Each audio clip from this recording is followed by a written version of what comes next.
Massage therapists, are you looking to enhance your skills and improve your practice? Here's your chance. The American Massage Conference is back. This 3-day event will be at Disney Springs in Orlando, May 16th to 18th, and kicks off with Free Friday, which is open to everyone. The weekend has over 20 educators offering approved continuing education and a tribute to the late, great Eric Dalton, as well as nightly cocktail receptions to network and unwind. Head over to massagetherapymedia.com/conferences to secure your pass and join us in connecting therapists globally. Anatomy Trains is thrilled to invite you to our 2025 summer program on the coast of Maine, featuring courses for both manual therapists and movement professionals. Instructors include Tom Myers, Till Luka, Wojtek Satskovsky, and Sharon Wheeler. Come for the world-class education and stay for a vacation on one of the most beautiful coastlines in the country. Visit anatomytrains.com for details.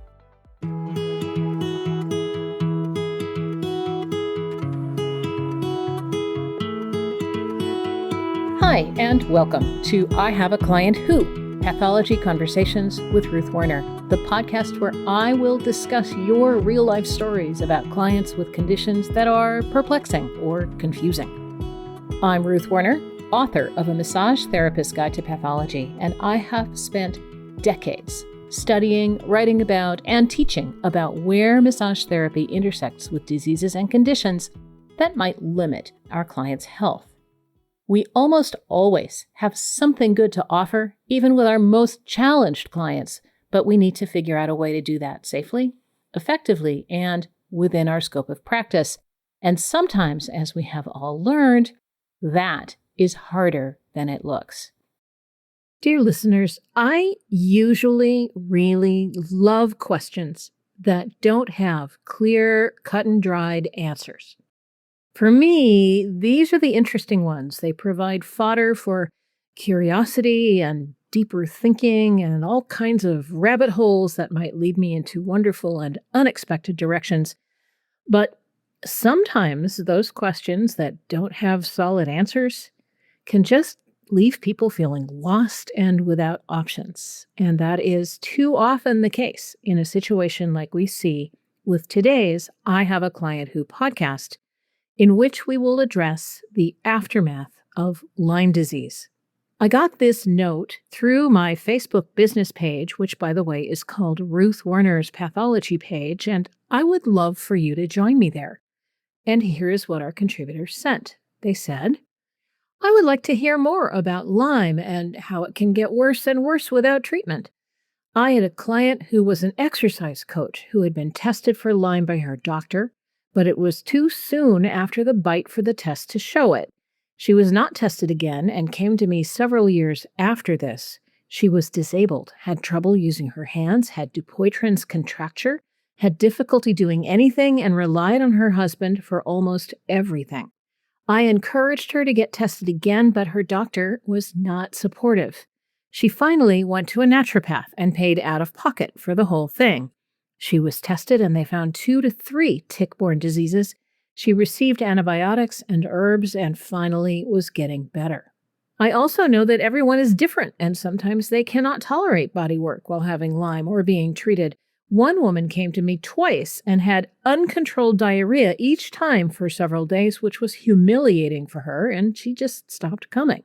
But some people are helped by body work while having Lyme. Can you explain why this is?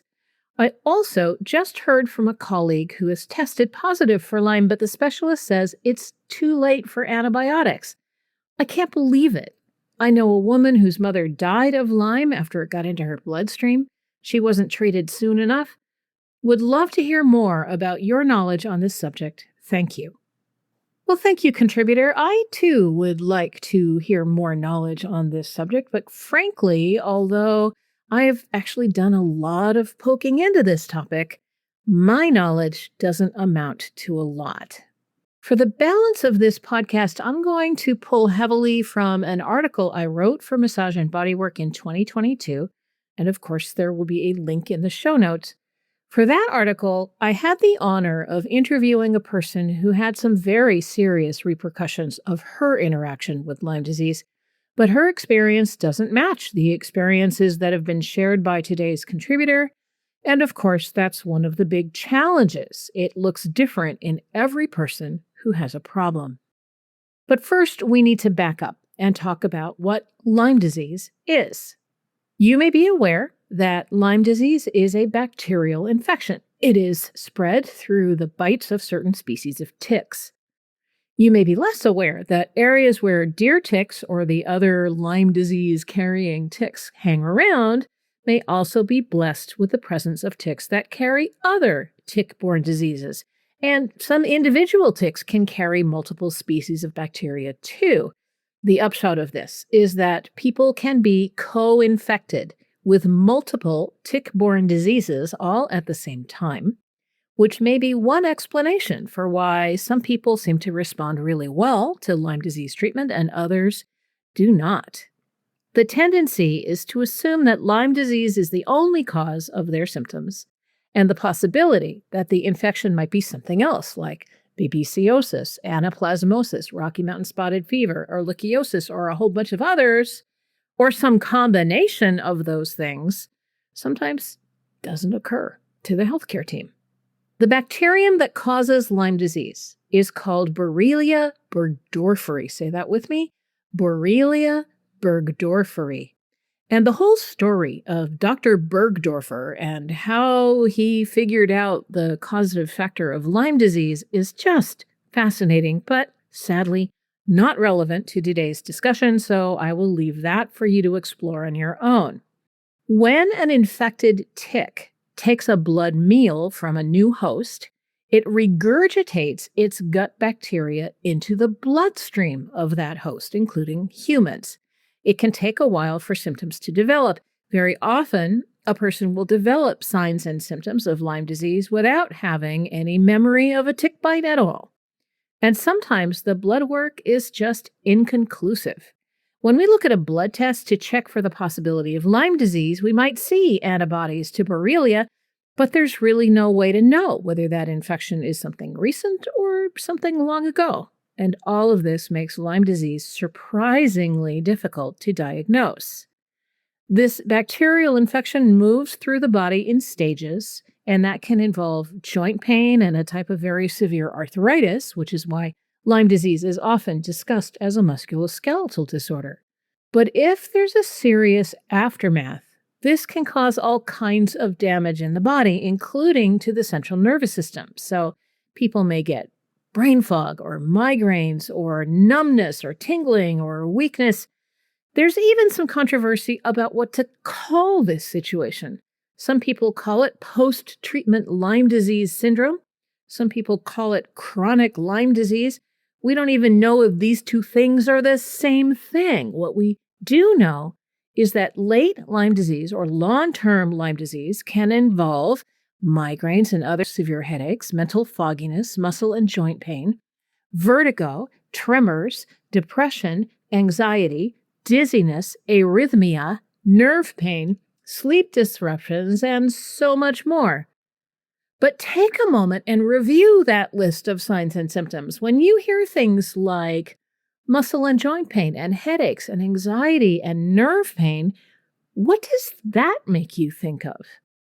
If hearing this list of signs and symptoms makes you think about chronic fatigue syndrome or long COVID or fibromyalgia, you are not alone.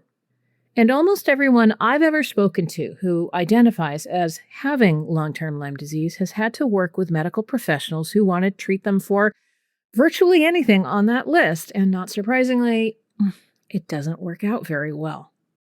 So what are the options for someone who lives with this aftermath of Lyme disease, whether it's been treated or not? Most experts agree that the sooner treatment can be administered for Lyme disease, the better the long-term outcomes are. But as we've seen, it can be difficult to know when a person is in early stage Lyme disease, so it's not unusual for people to miss this window for the benefits of early treatment. The conventional medical approach to long-term Lyme disease usually involves some combination of graded exercise, sleeping aids, low-dose antidepressants, anti-seizure drugs for chronic pain, and cognitive behavioral therapy. There are also some protocols involving high doses of long-term antibiotics, and for some people, this seems sometimes to offer some relief. But for a lot of people, this has really harsh side effects and is not the best or safest treatment option. Returning to the clients who were described at the beginning of this discussion, we see a variety of challenges. The first patient's early test came up negative. She was not tested then until several years later. By then, she was disabled, having trouble using her hands. She had Dupuytren's contracture. She had difficulty doing anything. She relied on her husband for almost everything. She went to a naturopath and paid out of pocket to be tested. They had found 2 to 3 tick-borne diseases. She got specialized antibiotics and herbs and then finally began to see some improvement. This is wonderful for her, and I hope she continues to improve. But finding a competent doctor, naturopath or otherwise, and being able to pay out of pocket is simply not within reach for an awful lot of people who may really be struggling with the after effects of this bacterial infection. Our contributor described another client who had a severe reaction to massage, ending up with diarrhea, and this happened twice, so the client never pursued massage any further. How did that happen? Truthfully, we really have no idea. It could have had something to do with her internal chemistry, her vagus reactions, inflammatory processes in response to this long-term, low-grade bacterial infection. Who knows? We also heard a story about a person who was infected with Lyme disease who died. And this was probably related to sepsis. And that's a situation where an infection may prompt a system-wide and potentially deadly inflammatory response that can shut down the organs and eventually causes death. Here's a short description of the person I interviewed for my 2022 article. At age 28, she was energetic and athletic. She was a first-grade teacher. That summer, she attended a family event at a park where they knew there were ticks. A few weeks later, she got really sick, and the first thing she noticed was fatigue and a dangerously slow heart rate. She had no rash, she had no swelling. Her primary care physician did not test her for Lyme disease, and so she did not take the early course of antibiotics. Well, things got progressively worse for her. She developed dizziness and fatigue and peripheral neuropathy. She developed blinding migraines. The drug she was prescribed to treat the migraines made it impossible for her to function. She ended up quitting her job and was housebound for 2 years.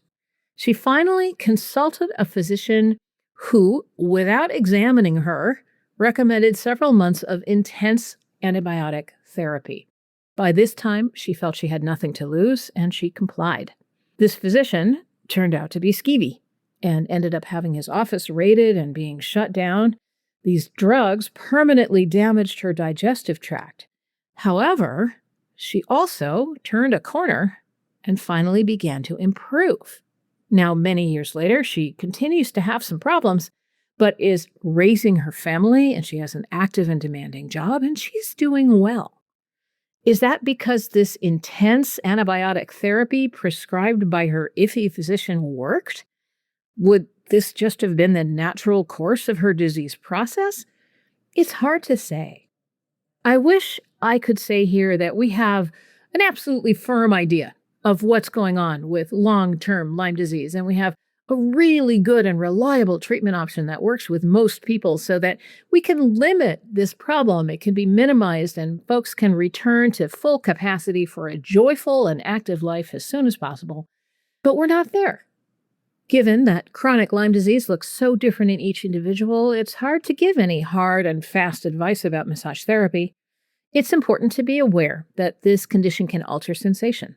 It can have an effect on the cardiovascular system. These are situations that call for specific adjustments or accommodations with massage therapy. Beyond that, the real question, as it always is what would you like to achieve with your massage today? I've interviewed a number of people who were absolutely sidelined by chronic Lyme disease, and they needed very conservative and gentle massage to avoid being overtreated. And I've spoken to several people who had chronic Lyme disease and are now fully functioning. And when they receive massage, Well, they might want a session that focuses on their knee pain or their temporary insomnia or the stress of raising a teenager, but this has nothing to do with their situation with Lyme disease. This is just by way of reminding us that a person's disease is not who they are, and decisions about massage therapy must be made based on what that person wants and needs in the moment. That has to incorporate the challenges that they have with their health, but it doesn't have to be 100% guided by those limitations. So for those of you who would like a specific massage therapy protocol that will cure or fix long-term Lyme disease, yeah, sorry to disappoint you. You won't find it here. What you will find is some ideas about important follow-up questions to ask and support and enthusiasm for your compassionate work that makes the world a better place.